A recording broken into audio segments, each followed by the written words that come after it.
Now in ERPRev, you can enable a new gadget called the Sales Revenue and Profit Card. Once you do that, it will be the first gadget you would see. Here you can get to see the number of quotations. This will show you the number of quotations for today. This will show you for the period you're analyzing. So for us now, we're looking at this month versus last month. Then this shows you that, okay, for this month, we registered 16 invoices, and last month we did 26 invoices, and it's down by 38.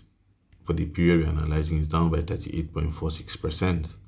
That's in terms of number of invoices, but in terms of the actual value for the other period, this is the total value of invoice that was raised, and for this period, the current period, this is the value, and it shows that it's down by 52.8%.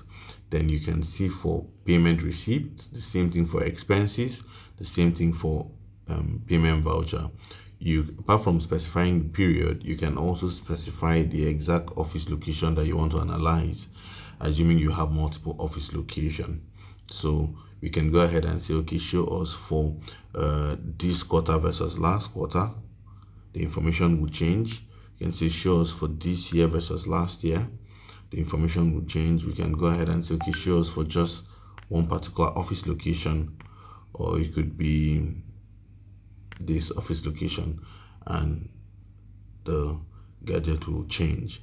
But with this, you can get to know if quotations are being registered, how well you're doing in terms of invoices, payment received, bank lodgement, expenses, and payment vouchers as well.